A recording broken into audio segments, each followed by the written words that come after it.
Hi there, Lindsay here. Today we're going to do a sketch of a pine cone and holly berries and holly leaves in watercolor. It's actually inspired from this alcohol marker sketch I did the other day. It took a long time to do, so it wouldn't make a really good tutorial to do in markers, but I thought that might be nice for watercolors because I had a lot of requests for one.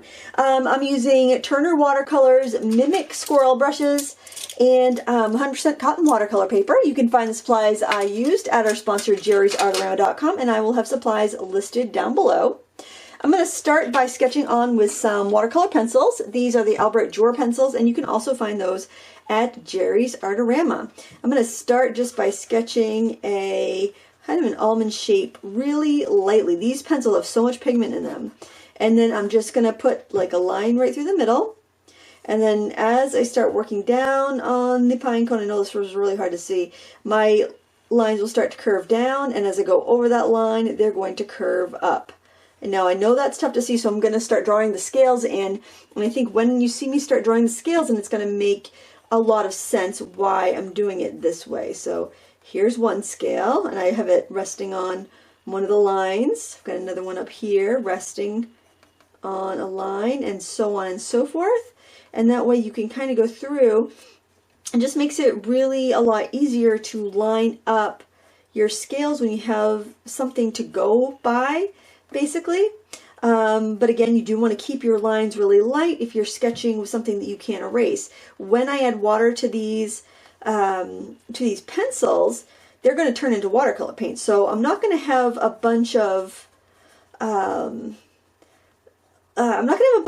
like lines I can't use, but if I have a lot of watercolor pencil on there that I don't want, I'm going to end up with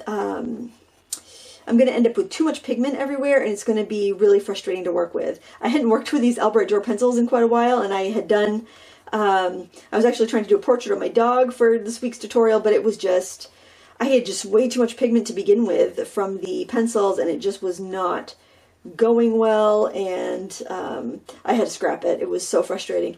So I was like, okay, can I actually can I get a tutorial done this week? It was looking kind of dicey. So I'm just putting these almost triangular shapes just to get the edges of the scales from the pineapple. I always do that. I always say pineapple when I mean pine cone. I don't know why. Just get the texture and the shape there. All right, so we got our stem.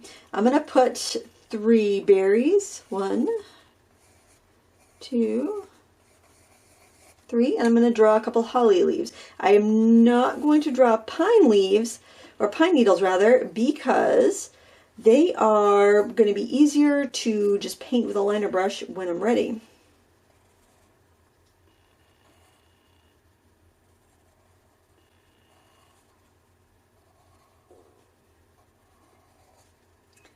And let's kind of twist it around. We'll do one up here. It's a little bit more flat on.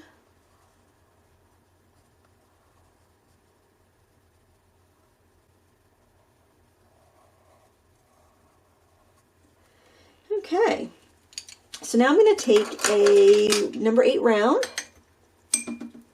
and I'm just going to start tapping it down on my sketch here. Okay, so I'm going to have a little bit of definition from the lines that I sketched.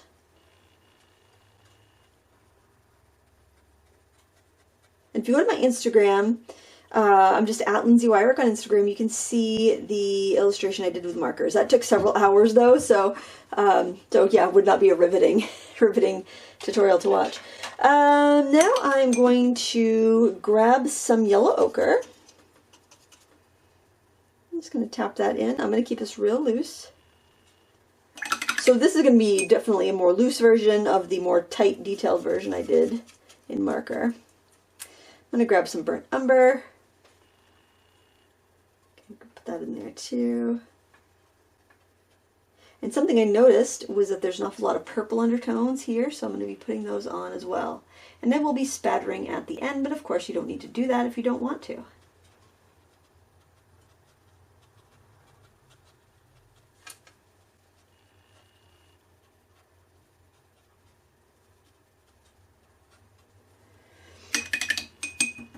Now let's see, what kind of purples do we have in this set? I think think I'll just go right in, grab some dioxazine violet, and also grab some, let's see, what red? I'll probably use a couple different reds, but you know, I don't need anything too bright. I'm going to take this nice bright kind of pyrrole scarlet color, so I end up with almost like a, call it kind of a wine color, I'd say, because this isn't saturated. It's a very, oh, isn't that gorgeous? I love that color. Ooh, that's so pretty. I really didn't want to do anything too Christmassy, and I got a wonderful suggestion to do a Hanukkah themed painting, but not being Jewish, I'm so afraid of like doing something that is unknowingly offensive or wrong, and I don't want to disrespect anybody like that. I don't want to appropriate anybody else's culture and mess it up. So I looked for some, you know, pretty menorahs or dreidels or something that that I could use as reference, but I just couldn't find something that I could compose with very well, and I didn't want to add anything to it in case I added something wrong, and I didn't want to risk upsetting anybody over it. So, you know, because that's it's a sensitive thing. So I stick to like I try to stick to non-sensitive topics for my painting, but I thought that was such a great idea, and I would love to do something like that, but it's almost like I would need something already composed, so I didn't like go off on my own thing and mess something up. I don't know if that makes sense to anybody, but I'm going to base coat this with an olive green here, using kind of desaturated colors.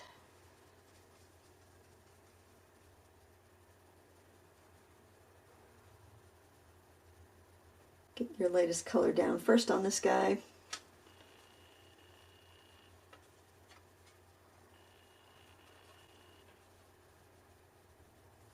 But I appreciated all the suggestions I got on Facebook. I had asked the Facebook group if they could help me come up with an idea of what to paint, and there were lots of wonderful ideas. And so I spent the morning going through my reference photos and my stock photo websites to see if I could find appropriate things to use. Excuse me. I'm going to grab a little sap to add into that. Maybe a little bit of Prussian blue as well. Phthalo blue. It's a little phthalo blue. But I just was not having very much luck with a lot of the ideas. I was pretty tired this morning too, actually. It didn't occur to me, as my dog's having this wonderful nap, that, oh, I'm probably tired because I walked just as long as she did. And she is a energetic, high-energy dog, and I've been doing really long walks with her. Usually start off a mile by ourselves and then walk with a friend for a couple miles, and so that way she'll be calmed down a little bit to walk with her dog friend, so she's not all crazy town, wanting to bounce around like that Looney Tune dog. You know the Looney Tune dog that would like bounce around the big bulldog? That's my dog right there. What are we doing today? What are we doing today?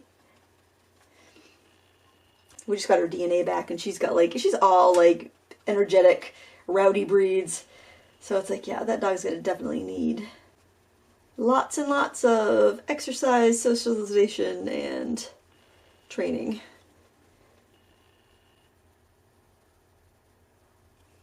Okay, I probably should have left that a little bit later. I'm just gonna let that be for right now. And I'm gonna go ahead and add some of that red here. Do you want to know what she is? What her breeds are? She is 43% Collie, which I think she looks so much like German Shepherd, but she doesn't have an ounce of German Shepherd in her. They told us she was a Collie mix, but they didn't give us any other information other than they said they thought that there was Golden Retriever in there. There's no Golden Retriever, but she's got Akita, Siberian Husky, Pit Bull, and Chow Chow mix in there as well. So it's quite an interesting mix. Those are all very energetic dogs and can be aggressive. So I just want to make sure that she is going to be happy and healthy and not a threat to anyone or herself. So keep that dog exercised and loved and happy. All right, I'm throwing in some pine needles here. You can use a liner for this. I find that I can get a really nice sharp line to this number 8 round, but you can do either. They'll probably work about the same because the liner has, I'll show you the difference. You probably know this already, but the liner has longer bristles for holding lots of water and paint. The number 8 round has fatter bristles. Actually, they're about the same length, but this is fatter for holding a lot of paint, and you can make wider lines with this than you can with a liner. So you can use either. Since there is more hair in this brush, since they're about equally lengthed in bristles, generally when you have a small brush like that, that's the length of the bristles. You can see they're much shorter. Hopefully you can see that. But that's not going to hold as much, so I have to reload like after every swipe of my brush, and that's not what I want to do. And I'll oftentimes use a mix because I might want to go in with this kind of like medium colors, like sap green, and put in like almost like they're not individual pine needles, they're kind of like clumps of pine needles.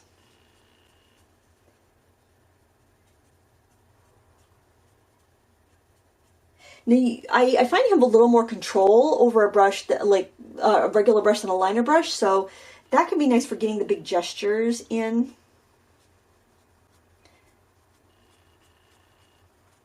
You have that just a little bit more control. Okay, now I want a kind of a bluer mix. I'm actually going to mix it up with this brush because it's a little more resilient. The bigger brushes will be.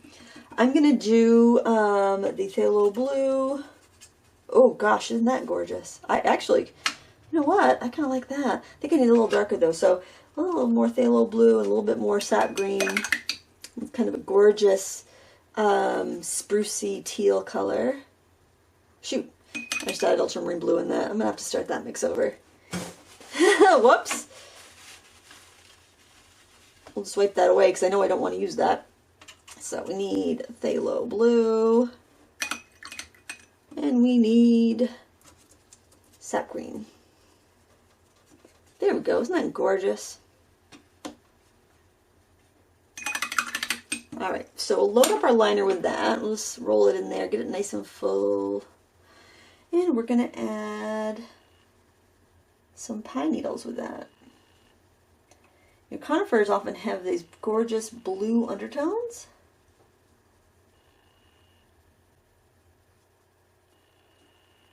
And it will also help break the pine needles away from the holly. It'll help them look a little bit different. So our holly, so our holly leaves will stand out a little bit more.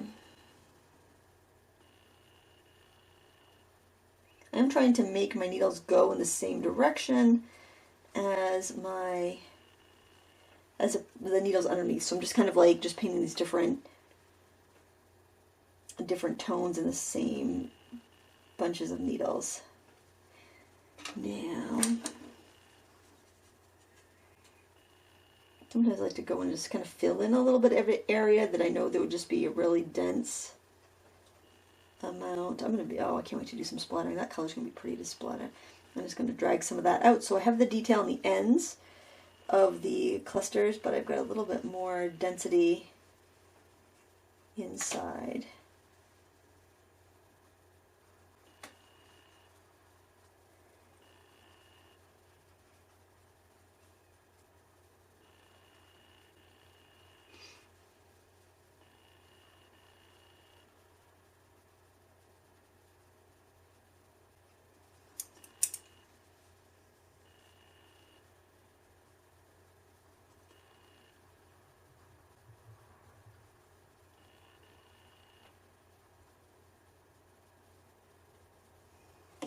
Okay, I'm just going to splatter some on right now because, love it. Of course, don't feel like you have to splatter. I know it's a sensitive subject. Splattering is a very sensitive topic around here. You either love it or you hate it, right? You can let me know. Let me know in the comments below if you're team splatter or if you are clean and pristine. If you want some bigger splatters, I'm just going to splat some water on there so I can get some bigger splatters.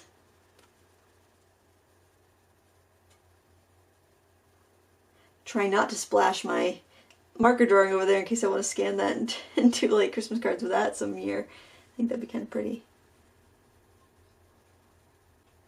I'm gonna do a little bit of that red.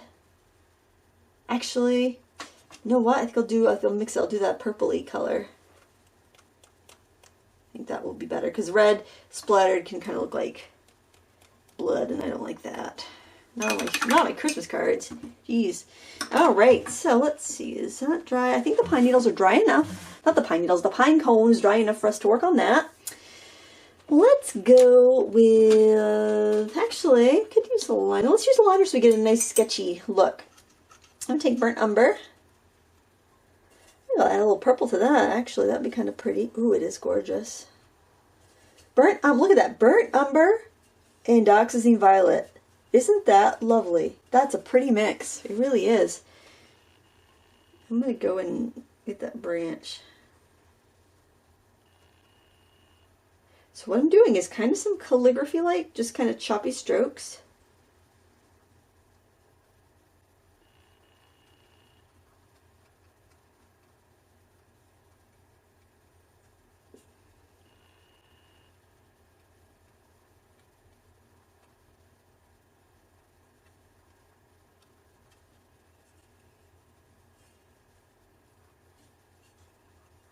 Just wetting my brush on the other puddle.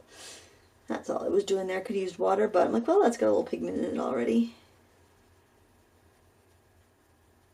I'm just kind of letting my brush dance on the paper. And honestly, to be completely truthful, by this time of the day, my eyes are quite tired. So I'm just kind of zoning out a little bit even, just kind of letting my eyes relax.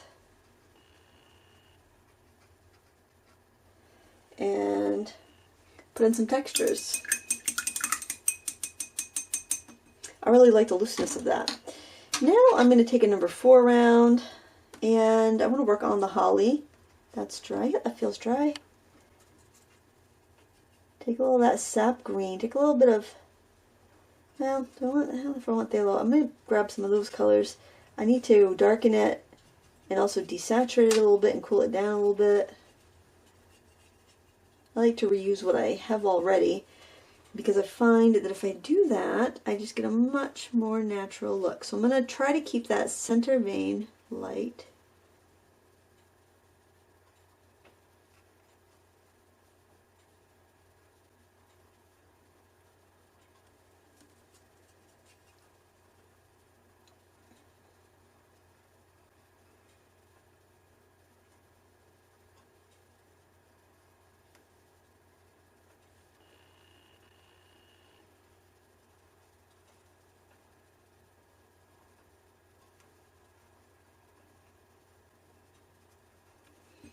I'm not really loving that layering. I'm just going to smudge some of it out. Maybe add a little bit of yellow in there.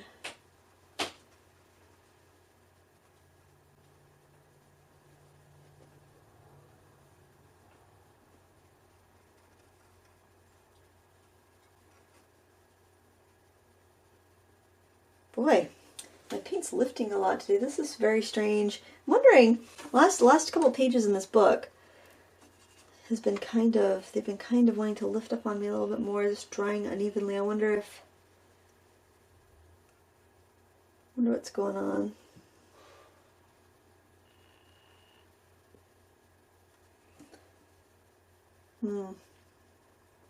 I'm scrubbing that out. I don't like it.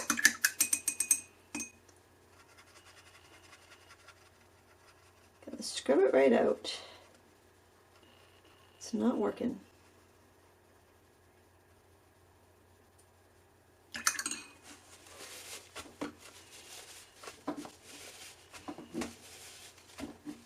It is not working.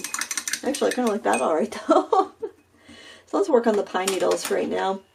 While I have a think about that, let me grab some sap, some olive, because we used that already, and some phthalo. If you want to darken your green and desaturate it at the same time, you can add some red into it. That'll give you a real dark shadow.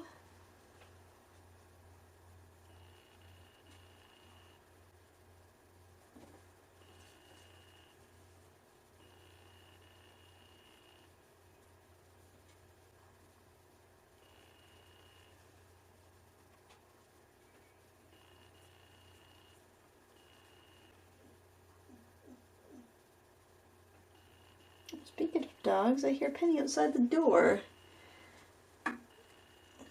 Jackson should be out there with her.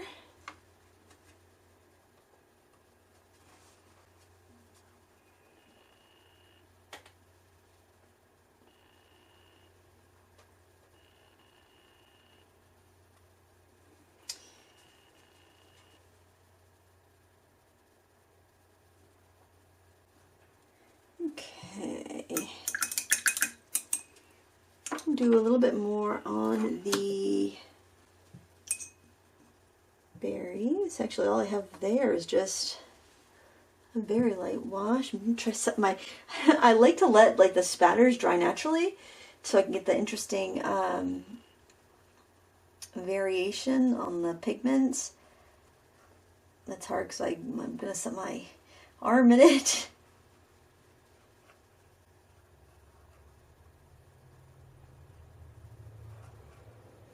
And I'm going to grab a little of that violet. I really like that color. I'm going to take some of that, just mix it in with that red a little bit, and go around the edges just for a little bit of definition and depth.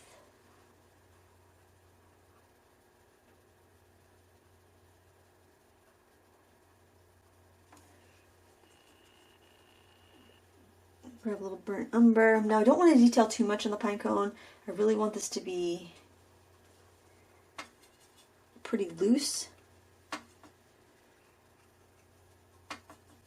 but I feel like I do need a little bit more.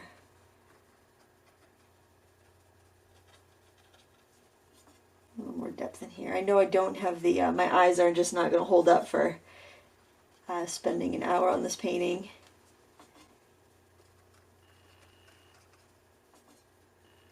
If you've been sitting at a computer all day, you might feel the same way. You get home to paint, you're like, man, I can hardly see. My eyes are so tired.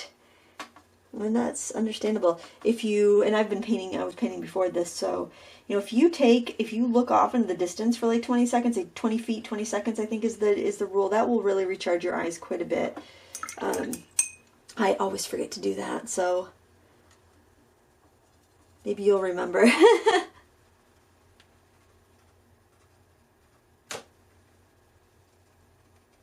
Adding a little bit of yellow ochre here, by the way. Give it a little highlight. Now, let me see. I'm going to put a little bit of yellow ochre into my holly leaf highlight areas. Not a lot, because I do not like those leaves overworked. I think I got to keep this all to a fairly loose stage. Maybe just take a little bit of this, a little bit of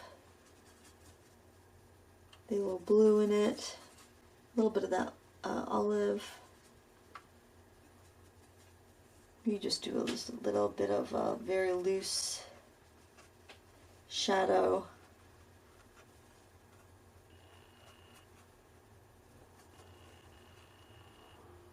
But I don't really want it detailed. I want this really light and loose and airy. Okay, I'm gonna let this dry, and I think I might come back, do a little bit of pencil detailing, and call it good. So we'll see you in a minute. Okay, this is dry. I actually really like the look of this, except I do need to pull things together because the pine needles are pretty light, and those berries are super bright in saturation compared to the mutedness of everything else. So the first thing I'm gonna do is I am gonna go into the berries with some golden yellow here. And I'm going to kind of go around the area where there would be like a little, it's like the little stem, not stem, but the opposite of the stem area, like the butt of the berry, I guess. I don't know what they call it. But it'd be that area that's, you know, it's hooked to the branch by the stem, right? But there's that opposite, like a blueberry. You know what I mean? The berry butt. I don't know what you call it. And I'm outlining with this dark Tuscan red. Now I'm going to burnish those colors together with, this looks like poppy, is it poppy? Yeah, poppy red.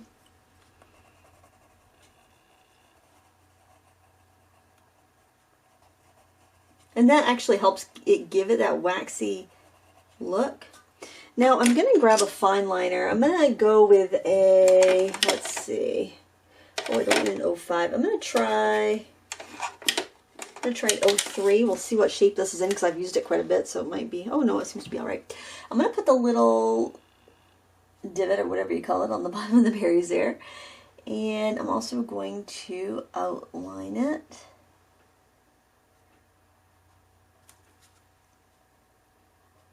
I like to work in mixed media. You don't have to. If you don't want to do that, that's totally fine. A lot of times I find it, like if I'm sketching with a water-soluble pencil, a lot of times I'm just kind of like, I don't know, winging it, and I don't really know exactly what lines I'm going to want to keep until I've got things diluted, and I've got, you know, I've done a little more detailing with the paint itself. So by fine lining at this stage, I can refine things, and I can also, like if I'm getting confused, I would have that issue happen sometimes, like when I'm doing a lot of alcohol marker stuff. I would just kind of start real loose with my color erase pencils, which are an erasable Prismacolor pencil, and then I would color it in. I would start to kind of mold it with the markers and figure out what I wanted to do, and then I would be like, okay, I feel comfortable enough to erase what I don't need. And I don't think I even really need to fine line anything in here. You have to be careful if you do start to fine line in the Pinecone. I'm going to go with a thicker pen. Try to scatter it around. So when I paused the video, I actually did stare off 20 feet just to kind of recharge my eyes a little bit. It helps so much. I'm going to go in with a thicker pencil and pen rather, and just kind of work everywhere at once, because I don't really like an all outlined look. Sometimes it's like I just need to bring a little definition to a couple different places, and it just helps it from getting cartoony. Of course, you can do whatever. You're going to develop your own style. That's just what I like to do, because my style is more painterly, I think, than illustrative. And it's definitely a looser style typically, unless I'm, you know, using alcohol markers in it. I think that just tends to lend itself to a tightness. Now I like that because I got some texture and some depth now, and I didn't have to put tons of detail. I think I might do a little bit of just some hatching.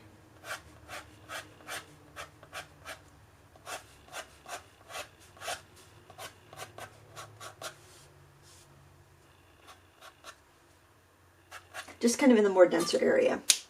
Okay, now I'm going to take a white pen real quick and just do a little highlight on the berries. Now going over pencil with a pen is a little tricky, so I would just kind of just do short little marks like that just to get the shine on them and the waxiness on them, but that's really all you need to do. You don't need a lot of that. Now, if you found that you're like, oh, like not so much in this because this is pretty light, but if you had, say you've done this really dark and you're like, oh shoot, I really want to do some colored pencil, but I can't even get light enough with a colored pencil, you can do the gel pen, let it dry, and then you can go over it with your watercolor, or you can go over it with your pencil, or a combination of the two. And I've done that before. That's one of those little tricks that can it can really save you in certain situations. Now I'm just using kind of it's a sharp pencil, but it's not pointed. I just use my blunt sharpener, and I'm just kind of glazing in some of this lime peel color just because I like it. But I also want to be able to, I like this texture where I just kind of went in with that last step and threw down some yellow ochre and threw down some more green, and I like that, so I don't want to lose it, but I do feel like I just need to perk the color up a little bit. So that's what I'm doing with that. I think this is lime peel. Yep. It's just kind of like, it's kind of lime, but it's not vivid. It's not like chartreuse. Like this is chartreuse, I think. Yeah, this is, you know, really kind of punchy. So I would just throw this like maybe in the veining or on the underside of the leaf, You don't see a lot of this in holly, but you can see like a little bit of like a spark of this color. And this warmth will help bring it away from the cooler pine needles, basically. And I did grab this color. This is Peacock Green, which is a cool green. And by cool green, I mean like it's got more blue than yellow. And I'm just going to shade underneath the leaves and the berries here. I'm going quickly. You do not have to go this quick. You can go, you actually do this with watercolor pencils if you wanted to, and then you could just smudge it out with some water if you felt like it had too much texture from your paper. Especially if you're working on a cold press paper and you got a little bit more grain showing through and you don't like it. If you do like it, absolutely leave it alone. So many things are not a matter of right or wrong or good or bad. It's just your style and what you like. So if you like it, you leave it. And don't let anybody change you, try and make you tell you different. Unless you don't like it and you want to learn something different, then by all means, you know, accept constructive criticism. But if you like what you're doing, even if it's not, you know, what somebody else is doing, I mean, that's how styles are made. If everybody did exactly what they're supposed to do, everyone would make exactly the same art. People go off on their own and they figure out what works for them and what they like, how they like working. I like to nestle these darker colors in behind other objects because it helps like things become more prominent. I like that. Okay, I think I do need to pull from another green though. I'm going to grab, this right here is like a seafoam kind of. This is called Parrot Green, which is different from Peacock Green. So many birds in my Prismacolors. Why there's so many birds? But you can see these bluey undertones really make the holly leaves stand out. This one is called, I think it's grass green. Gosh, I have a hard time with reflective lettering on pencils. I wish they wouldn't do that. I know it looks kind of classy, but man, oh man, I think it's really hard to read.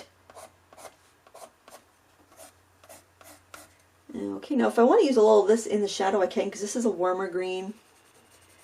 Not too much though, just do a little bit. Because you're not, once you put the pencil down, that pencil's going to be there.